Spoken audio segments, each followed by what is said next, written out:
Right, let's have a second go at this. This is the second time I've tried to record this video. This is, I'm on Arthur's seat here. I tried recording this at the top and stood there essentially talking to myself for 6 minutes. It was rather windy up there, so I managed to find a little spot in the lee of the rock here to do this. Yes, I am in Edinburgh for a couple of days. And as is my wont, I thought I'd do some of my little history videos, as some of you seem to like them. So yes, I'm in Edinburgh. So let's go through first the early history of Edinburgh. So at the tip of my finger here, you can see Castle Rock, where Edinburgh Castle is situated. Not headed there yet. We'll be heading there at some point because I have another video I want to do from there, which I'll talk a little bit about at the end. So yes, Castle Rock over here is the site of the first known settlement, the first decisively known settlement in this area. It was essentially under a kingdom called the Kingdom of Gododin in the early 7th century. We don't know much about it, really. We don't even know what sort of settlement it was. It's a hill fort of some sort, but we don't know exactly what kind. It doesn't stay under the Kingdom of Gododin for long. There are Welsh traditions, a lot of the history of Scotland. Scotland actually has a really very interesting early history because it's a mass of different peoples. It's Picts, it's Gaels, it's Welsh people. So the western half particularly was the Kingdom of Strathclyde, which you will also see referred to some places as Altclute, or in Old English it's Strathclúta. So Welsh traditions record that in about 700 there was a big battle between the Kingdom of Gododin and the Northumbrians down at Catterick, which is actually in Yorkshire, which shows sort of how flexible borders were back then, before things had really settled into the early kingdoms. We don't know when exactly. It's probably about 638 AD. Edinburgh itself, the area of Edinburgh, comes under the Northumbrian kingdom, falls from the Gododin. There's another big battle, and the Kingdom of Northumbria takes it from the Gododin. They then rule this part of the country for quite a while. In about 710, there is another big battle in this area, again between the Picts and the Angles. So the Picts are not quite willing to give up this part of the country. It's at this point that the settlement here gets the suffix burg, that would go on to be Edinburgh,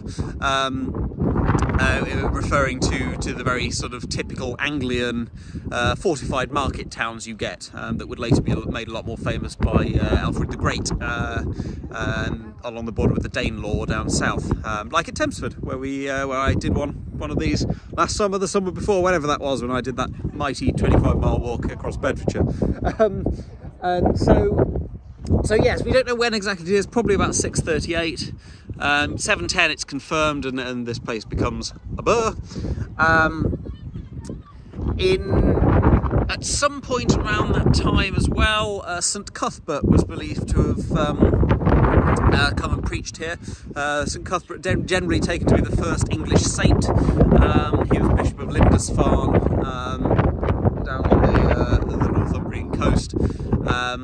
But he was believed to have preached at Castle Rock here, and we know that in about 854 there was a church, which might well be the one that is now on the site, hang on, let me move my finger there, of the cathedral there, or St Cuthbert's Church, which I have lost sight of for now, but we know that there was a church there at Edwinchesburg, as this was called at the time, under the Northumbrians. So then we get to the early 9th century. 9th century, very turbulent time in what would become Britain. You get the Viking invasions, and they essentially split this part of the country off from the rest of Northumbria. The Vikings pretty much go straight through the middle of Northumbria, and so the Northumbrian authority here becomes very tenuous. Now, in the Anglo-Saxon Chronicle, we get a mention that King Athelstan Alexander the Great, as he should be, generally considered these days to be the first king of England. He reclaims this part of the world from the Vikings. He pushes them out, and according to the Anglo-Saxon Chronicle, he ravages either to or Scotland. We don't know whether he actually ravaged the kingdom or whether he ravaged the land up until Scotland. That is not very clear. The language is not very clear in the Anglo-Saxon Chronicle on that one. But it's also at that point that this part of the country starts slipping away from being Anglian.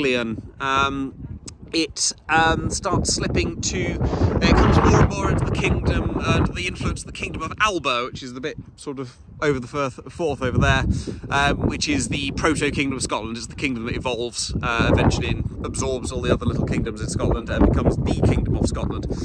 So it's about that point, early 10th century, that this really starts to slip away from the proto-English and join the Scots. As Lothian, the county that is it still in Lothian, Edinburgh? I think Edinburgh is separate from Lothian these days, but the historical county of Lothian at least. So that's the very early history of Edinburgh, the early history of this part of the world. I have got numbers of these set up. I mentioned the one I'm going to do at Edinburgh Castle, which will be about the honours of Scotland, which are the crown jewels of Scotland. That's the specific crown jewels of Scotland, not the crown jewels of the United Kingdom, because they have quite an interesting history. What else do we have? We have the worst poet in the world. I'll be talking about him. A bit about the Scottish Enlightenment, because that's a very interesting study. And one of my favourite things in the world, the Darien scheme, and how that rather messed up the local the local economy and potentially eventually led to some pretty major changes. So keep an eye out for those. I'm going to hope this one's recorded properly, because otherwise it's another 6 minutes and me talking to myself with a wind. I don't have wind, I'm just saying the wind. Yes, I'm going to make my way down the mountain in my very sensible mountain climbing shoes, which I'm trying to get an angle on there. Yes, I am the sort of person who would climb up Mount Everest in a pair of brogues. Hopefully I managed to get down to the bottom of this mountain. If I don't, well, it was a nice one, it was fun. So, yes, I shall see you around.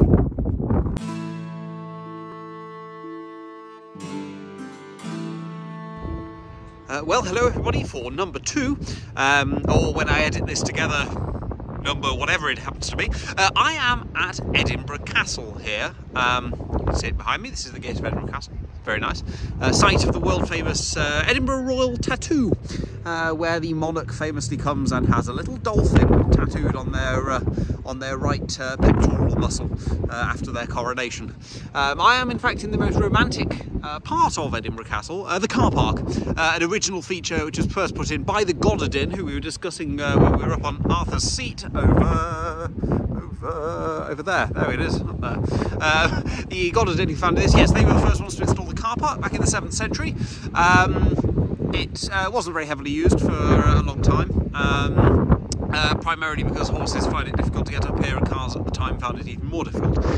But nevertheless, I'm not actually here to talk about Edinburgh Castle itself. I am here to talk about the Honours of Scotland. Now, the Honours of Scotland is the name for the Scottish crown jewels. This is the crown jewels of the Kingdom of Scotland, as opposed to the English crown jewels or the United Kingdom's crown jewels, which of course are in the Tower of London.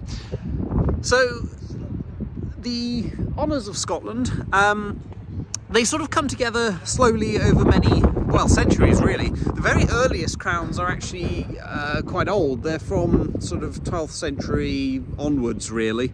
They start making crowns for their kings and more often actually for their queens. But they often get sort of melted down or ripped apart for various reasons. So in fact the oldest things that are actually still in the Honours of Scotland are the sceptre and the sword of state, which were both given to James IV by the Pope as a gift. They're first assembled sort of all together for the coronation of Mary Queen of Scots in 1543. And then they make sort of sporadic appearances at the coronation of a couple of monarchs after that. The last time they actually come out for a coronation is in 1651, where Charles II is crowned at Scone, which is obviously not in Edinburgh. There was a bit of a problem with that because they took them to Scone to crown Charles II, who was in the middle of fighting the English Civil War at the time. By the time he'd been crowned, Edinburgh had been captured by Oliver Cromwell, which meant that they couldn't actually bring them back here. They knew Oliver was advancing, that Cromwell was advancing on Scone, so they then moved the crown jewels to Dunnottar Castle, which was the family home of the custodian of the crown jewels. The Privy Council had them moved there into the custody of Sir George Ogilvy, who was the Lieutenant Governor at the time. Wasn't long until Oliver Cromwell was also advancing on Dunnottar Castle. So they had to evacuate the jewels again, the honours again. This was done by Sir George's wife, Elizabeth Ogilvy, and Catherine Fletcher, who was the wife of a preacher, a local Kirk minister, who evacuated them. There are actually two stories about how they were evacuated. The first of them was told by Catherine Fletcher, who says that over the course of 3 trips in and out of the castle, she smuggled them out in what she mysteriously called bags of goods, so we might assume food, things like that. There is also another story which was told about 10 years after the... Well, that one was told about 10 years after the event. This one was also told about the same time. It was told by the private tutor of the Earl Marischal, who was the keeper of the crown jewels, the man responsible. It was here at Dunnottar Castle was his gaff. And the private tutor of the Earl Marischal said that they had been lowered onto a beach outside the castle and smuggled out in seaweed by a servant. Which of those is true? Don't know, history doesn't record. Both of them quite interesting, quite good stories. It was not, in fact, the last time that they were taken away and hidden. So in 1707, scroll on a couple hundred years, to 1707 and the Acts of Union, when the Scottish Parliament were debating the Acts of Union, sorry, it's my arm arrest there, when they were debating the Acts of Union, there was a lot of concern that the English would take away the Scottish crown jewels, take them to London and have them melted down. There was, in fact, one particularly salacious rumour that featured in a popular song at the time, that they were going to be taken away and made into dildos for Queen Anne, which is interesting. I did make the mistake, I have to say, of trying to find a copy of the song. I don't recommend Googling dildos and Queen Anne. You will learn a lot, I will say, including that there's a town in Newfoundland called Dildo. But anyway, that's by the by. As it happens, they amended the bill. Basically, they amended the Treaty of the Acts of Union to say that they had to stay in Scotland. And they basically locked them up in the castle. They locked them up in a great oak chest, and then they put them in a room, and they bricked up the door, just to be absolutely certain that nobody was going to nab them. So they were the second time they were hidden. There was a third time they were hidden. They do seem to have been in and out a bit. And in fact, actually, they were lost after that. When they were bricked up in 1707, they were lost. There's some debate about whether people actually knew where they were or not, but they didn't reappear. They were not unbricked until 1817. In 1817, the Prince Regent ordered that they were unbricked. And one of the people who was responsible for it was Sir Walter Scott, the man who is almost single-handedly responsible for the entire Scottish tourist industry, courtesy of Ivanhoe. I don't think there is a single person who has contributed more to anyone's tourist industry than Sir Walter Scott, but nevertheless. So yes, he was, in his capacity, he was a government official at the time. He was one of the ones who unbricked them in 1817. So they were then brought out, they were put on display, people could come and see them, in much the same way as they can do today. And then, Second World War, oh dear, worried about invasion again. So what do? Well, you hide them again, don't you? So they're hidden again. The crown and the wand were hidden under the floor in a toilet. Because why not? You're not going to look in the bog, are you, for a crown? Although I do suppose it just put sitting on the throne on another another level. But nevertheless, the Sword of Satan, the sceptre, were hidden in a wall. Only 4 people in the country at that point knew where they were. The King, George VI, did. The King's Remembrancer. It's a particular official of the Scottish Royal Court. He knew where they were. The Scottish Secretary of State knew where they were, and well, I said 4 people in the country, 3 people in the country, and 1 person in another country, and that was the Governor General of Canada. Also knew where they were. I'm not quite sure why on that last one. I mean, there were a lot of Scottish Governors-Generals of Canada. Maybe it was that, or maybe they were... I mean, Canada was the general site that most things were planned to be evacuated to, rather, had there been an invasion. But yes, so they disappeared again.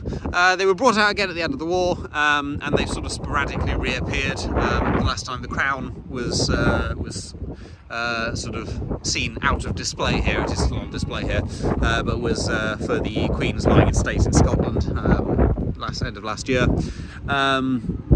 Who knows, we may see them again, probably will see them again at the coronation or after it in May.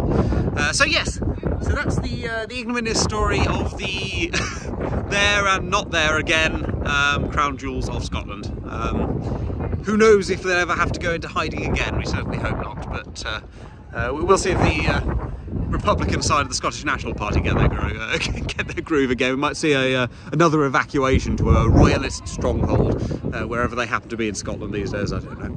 Anyway, that's number 2. I shall see you again soon.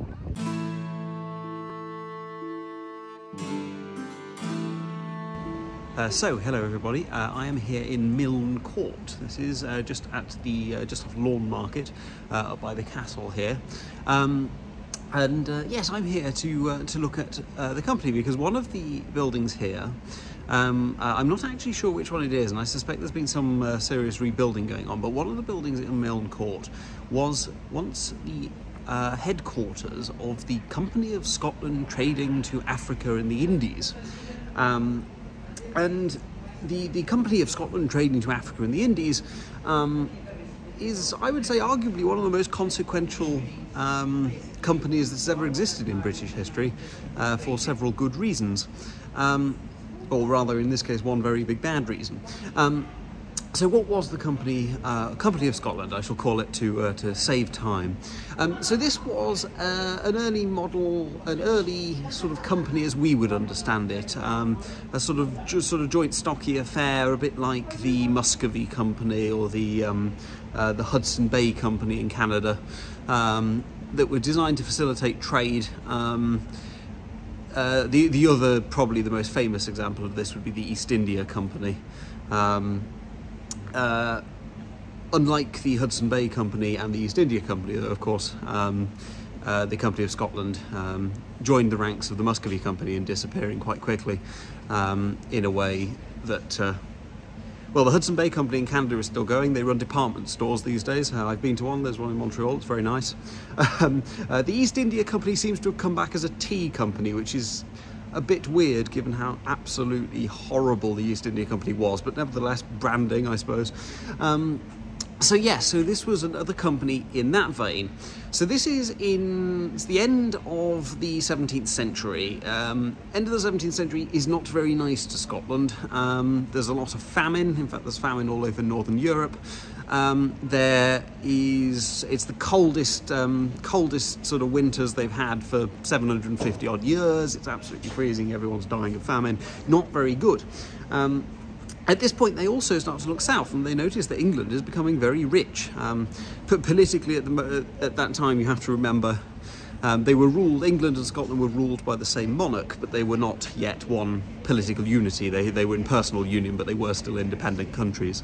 So yes, they start looking at England, thinking, oh, England's becoming terribly rich, trading with far-off lands. Why can't we do the same? And so they hatched this scheme. They opened this company, and the company was sort of divided from the start. It was they were looking to raise initially. They raised £400,000 Scottish pounds to found this company from a wide variety of people all around Scotland and England. There were English contributors as well. They all contributed it was between £100,000 and £3,000 is what you contribute to start it. It all went in a massive chest, which I have just in fact seen at the National Museum of Scotland. I will put a picture in the video here if I remember of that chest. So yes, they found this company. Now, the company, as I say, is divided from the start because they don't really know how they're going to make all this money. Some of them want to try going to India and trying to trade spices and things from the Indies, which would obviously bring them into competition with the East India Company, the English East India Company. Some of them want to trade along the coast of Africa, which it has to be said, unfortunately, would probably have been slave trading largely. But in the end, a man called William Paterson comes along, and William Paterson has a great idea. And like so many great ideas in history, there is a reason I'm doing this one, because it's interesting and not very pleasant. But he has this great idea that he is going to establish a Scottish colony. So, this really captures the imaginations of the people in the company. They really like this idea. Now, where Paterson wants to establish this colony is not somewhere cold, as you might expect from Scottish people. They'd like to be somewhere cold. No, it's tropical. It's nicely tropical. It's at a place called Darien on the Isthmus of Panama, so the Central American, the very thin bit that now has Panama and the Panama Canal in it. They want to establish a colony there, the idea being that they will be able to establish a colony in something called the Darien Gap, which is a region of Panama, and they will be able to run overland trading routes, basically between the Pacific and the Atlantic. So they'll be able to land trade from the Atlantic in there, drive it overland 80 miles, it's only about 80 miles across there, and then punt it into the Pacific and go and trade with the east there. Okay, it's a fair idea in principle. So, in 1798, 5 ships leave from Leith, just that direction. I think I was down in Leith this morning, to avoid English warships, because they're a bit worried the English might crack on and might not like this idea very much. Yes, they leave from Leith. And they cross the Atlantic. They arrive in July of November 1698. They land, they build a fort called Fort St Andrew. They put 50 cannons in Fort St Andrew. They forget a little bit about putting any water in it, which is a bit of a shame, but nevertheless. And then they start building a city outside called New Edinburgh. Fine. Except it's not fine. They write letters home that say it is fine. They write a lot of letters home saying, yes, everything's going very, very well. This seems to have been a bit of a plan, though, because actually things weren't going very well. And very quickly, you have a lot of people dying. It's about 10 a day, quite quickly, 10 people a day. There's 1,200 people go on the ships, and about 10 a day are dying very quickly. Of various very unpleasant tropical diseases and whatnot, and starving and water pollution and things. So by July 1699, the colony has been abandoned. They leave it, they all pile back in their ships, and they head up to New York. They land in New York, everything is terrible. Fine. A resupply mission shows up, because they haven't told anyone this. The people in Scotland still don't know anything about this. They still think everything's going tickety-boo. So a resupply mission shows up about a month after they abandoned the colony in August 1699, and all they find is about 400 graves and a burnt-down settlement, a ruined settlement. One of the 2 supply ships then randomly catches fire. Don't really know why. They never worked it out. It was an accident of some sort. They never worked it out. But it catches fire. That's a problem. So the rest of that expedition piles onto the other ship and goes off to Jamaica, which is one solution, I suppose. Unfortunately, at the same time, another colony ship is coming across with a brand new selection of people, 1,000 more people coming across. Of the original 1,200 people, only 300 survive, but this new colony ship is coming with 1,000 more people to join this, what they think is a burgeoning colony where everything is going very, very well indeed. They show up, and they discover the burnt-out ship of the resupply expedition and no colony. They don't give up, though. They start rebuilding the colony, and they start brushing things up a bit, which is, you know, shows the sort of can-do spirit you need for those sort of things. I think we can agree. They last a little bit longer. They last until 1700. In 1700, the Spanish turn up, who are basically the colonial next-door neighbours. That was their bit of the Americas, was Central America. They show up, they besiege the settlement, and they put it out of action. They allow the people to flee. They all flee off again all over the place, back to New York and Jamaica and various other places. And at that point, the people back home kind of get the idea. This is not, in fact, working out. Now, why do I say that this is the most important company, or one of the most important companies in history, certainly the history of Britain? Well, there's a very good reason for that. Because the problem with this company is the scheme it does, the Darien scheme, takes up and uses, estimates vary, but it's anything up to 40% of all the capital in Scotland at that time. 40% of all the money in Scotland goes into making this scheme work. This scheme does not work. There are various disputes about whether it ever could have worked. Some people say it could have done, had the English been supportive, or the Dutch maybe could have got on board. Problem was they were never going to do that because they were landing very close to the Spanish and they didn't want to annoy the Spanish. And in fact, they were, when the first lot of settler survivors landed in New York, they asked for the English to send ships to help them. And they said no. They said it'll annoy the Spanish. We don't want to be at war with Spain. So could it ever have worked? Maybe. The problem is, even these days, even to this day, the Darien Gap is basically impassable. It's mountainous. It's not very pleasant. Even these days, it's not really that passable. So good idea, didn't really work. But why this is so consequential is because it has been argued, and I think there is a reasonably strong argument for it, that this is in fact one of the major driving factors as to why Scotland eventually, only 6 or 7 years later, has to join in a political union with Britain to create the United Kingdom, with England rather, to create the United Kingdom, and the signatory of the Act of signing the Acts of Union. This basically ruined the Scottish economy. It did. Pretty much every family in the lowlands of Scotland was affected by this because a lot of them had invested. Even sort of small families who hadn't had much money to put money into this because they thought it was going to make them a fortune. So it's been argued pretty credibly that this is one of the driving factors that forced the political union. And in fact, the Acts of Union themselves do contain some clauses that relate to this. There's the original argument, the original thing that the Scottish wanted was for Britain to take on all their national debt, much of which had been generated by the Darien project. That's not actually, that never actually happened. The English said, no, we won't do that. But they did agree to stabilise the currency, so they pegged the Scottish shilling to the English pence, which stabilised the currency. So yes, so the Darien scheme, a disaster, which could have played quite a significant role in forcing the creation of the United Kingdom. So yes, that's on the Darien scheme. It's just starting raining here, so I'm going to find somewhere under cover, and I shall see you all shortly.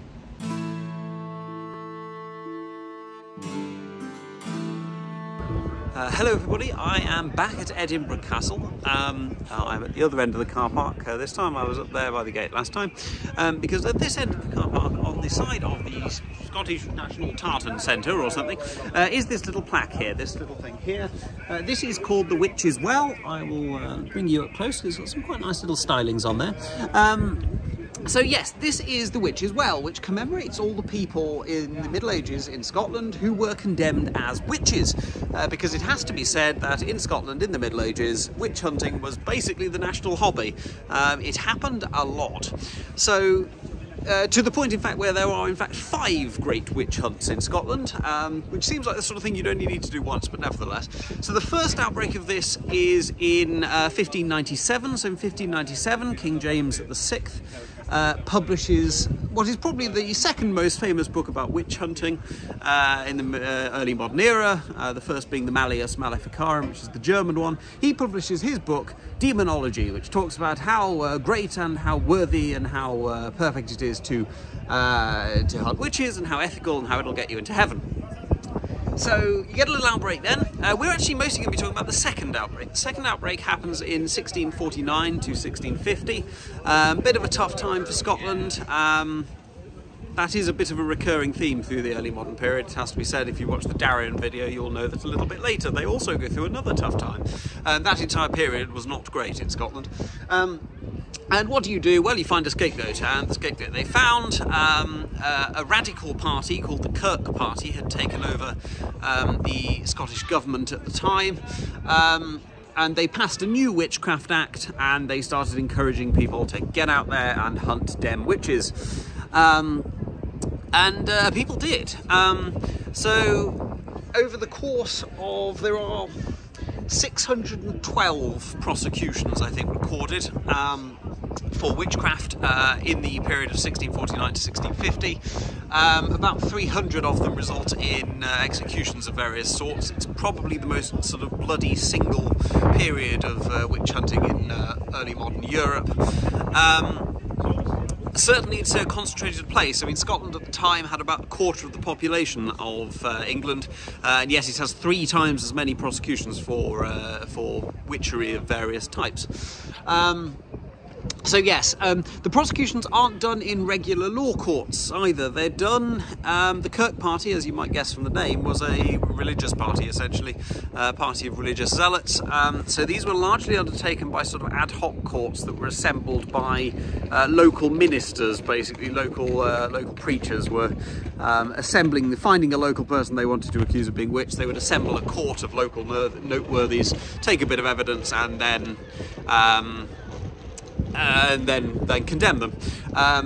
They were also very big on confessions. Confessions were extracted by something called pricking, which was where they would stab the suspect with a bodkin, basically, on the assumption that it wouldn't cause them pain if they were a witch.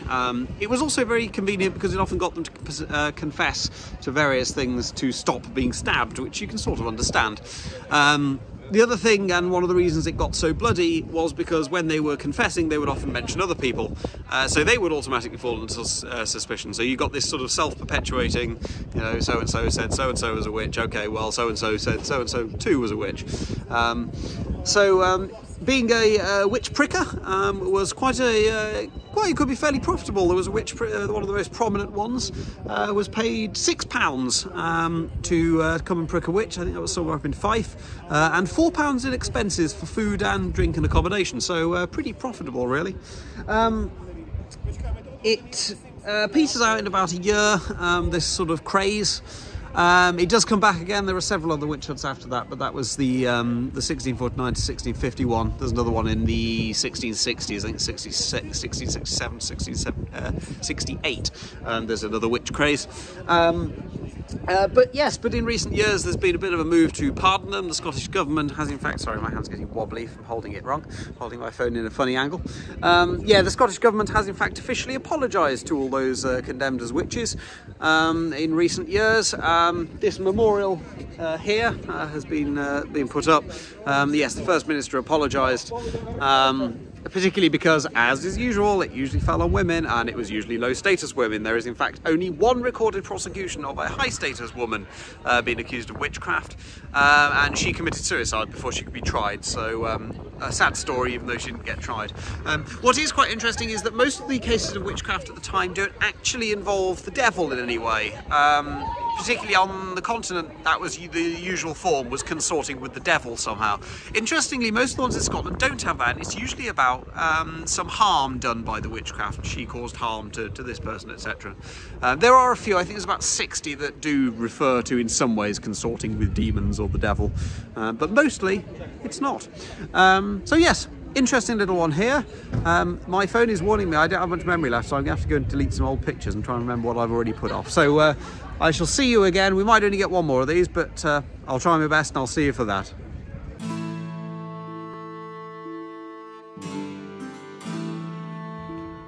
Hello again. I am here in this is Greyfriars Kirkyard.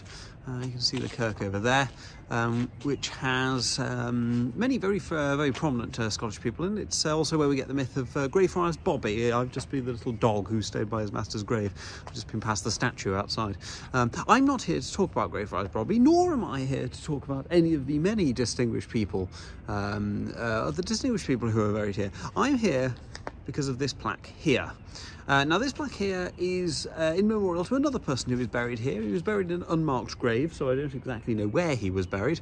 Nobody does. And this is William Topaz McGonagall. Now some of you may be familiar with William Topaz McGonagall. William Topaz McGonagall's main claim to fame is that he was the worst poet, or very possibly the worst poet in the English language. He was truly dreadful. I will warn you, there will be 2 poetry readings in this, both from William McGonagall. I will not be doing any accent for them because, frankly, I think there is a purity to them that should be original. I want any laughs that come from them to be from the poetry, not the terrible accent. So yes, this man, William McGonagall. So who was William McGonagall? Well, he was born either in Edinburgh, either in Scotland rather, or in Ireland, in 1825 or 1830. He gave both dates himself. The census records him as being born in Ireland definitely in Ireland. It's the census in 1841 if you want to go and look it up. And most historians agree he was almost certainly born in 1825, so he was a bit older than he claimed he was. He was a weaver by trade. Didn't have much education, went off and joined various weaving businesses as an apprentice. But he did have an immense passion for literature, in particular for Shakespeare. He would buy cheap editions of Shakespeare plays, and he would read from them. While he was at his weaving station, he would read them to his colleagues. He would do performances. And it came to the point where actually his colleagues had a whip round and they paid for him to appear in a production of Macbeth. In the title role. They paid for him to play Macbeth in a local production of the Scottish play. It didn't go well, and there is an argument that not only is he possibly the worst poet in the English language, he's also possibly the worst Macbeth in the entire history of the play. So you will probably all be familiar with Macbeth, but it ends, the final scene, the final confrontation is between Macbeth and Macduff, as in lay on Macduff, the phrase that's often corrupted to lead on Macduff, but is actually lay on Macduff. They have a final confrontation, a final romantic duel over the kingdom of Scotland. Who will get to be king? Will Macbeth get his comeuppance? In most versions of the play, the answer is yes, he will, and in most versions of the play, Macbeth dies. When Mr. McGonagall here was playing him, that was slightly different, because McGonagall, by all accounts, was quite a decent performer, and he was very popular. He was getting a lot of applause, he was getting a lot of plaudits from the audience, and he came upon what he seems to have come to the idea that the person playing Macduff was intensely jealous of him. And so instead of dealing with this as a normal person might, by saying, oh well, obviously, he refused to die in the final scene. So instead of a quick duel, supposedly the other actor, the Macduff actor, had told him to cut it short, had told McGonagall, you know, cut the fight short, we were running on a bit. And McGonagall refused to do that. So they fought until they were both exhausted. And the other guy was saying, please just die, you're supposed to die in this bit. But he absolutely steadfastly refused to. So yes, that's his first sort of major historical appearance, or historical appearance, if you like. And then he takes up a little bit later, he takes up poem. His family goes through a bit of a tough time, and he loses a lot of his weaving work because his eldest daughter has a child out of wedlock, which sort of brings shame on the family, so no one will work with him anymore. And apparently he writes in his diary that he was inspired. He had a moment of inspiration, and he heard the voice from the heavens telling him, pick up your pen, man, and write. And so he does. And we all get to enjoy the fruits of that labour. So even at the time, he was considered to be absolutely terrible. He used to give performances where people would throw fish at him, rotten fish, fruit, vegetables, potatoes, whatever they had on hand. He used to perform at the Royal Circus in Dundee until one of the performances got so rowdy with the crowd laughing at him that the local magistrates came and shut it down. McGonagall wasn't pleased about this, and he wrote, first poem, I have it on a piece of paper here, I've scrolled it out on. He wrote an angry poem to the magistrates of Dundee. Fellow citizens of bonny Dundee, are you aware how the magistrates have treated me? They do not stare or make a fuss when I tell you they have boycotted me from appearing in the Royal Circus, which in my opinion is a great shame and a dishonour to this city's name.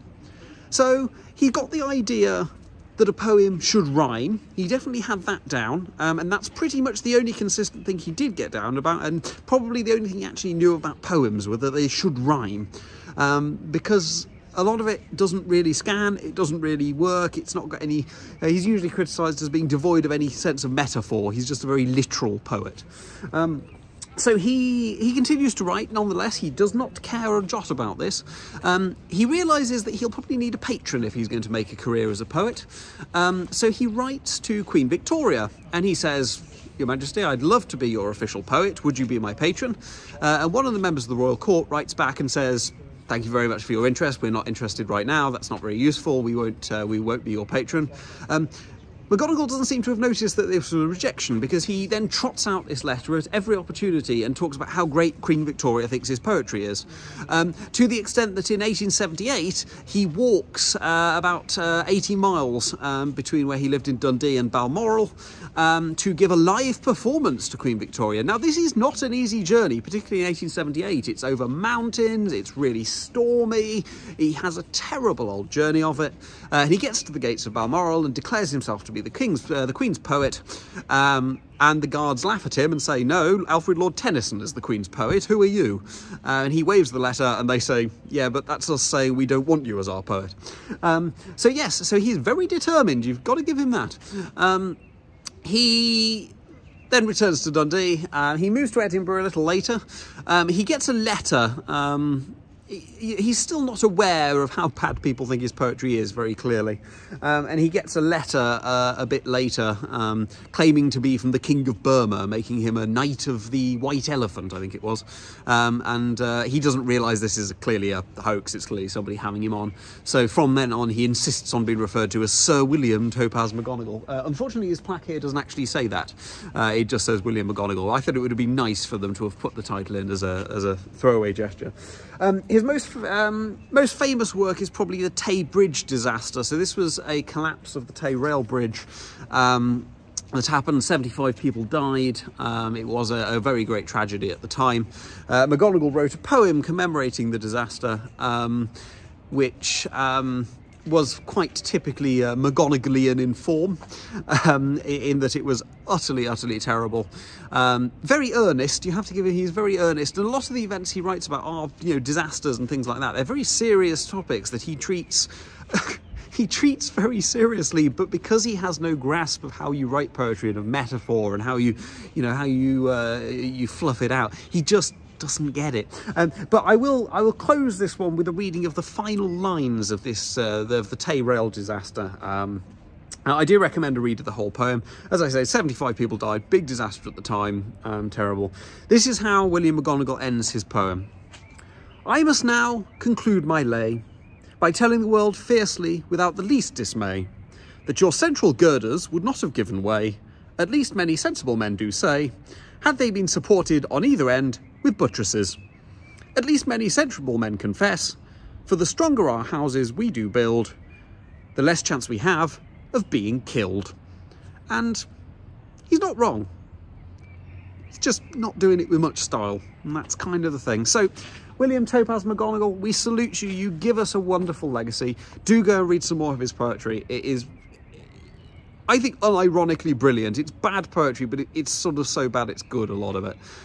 So yes, William, you've provided many laughs over the years. You absolutely deserve your plaque, and I hope you're still writing wherever you are now, frankly. Bye for now.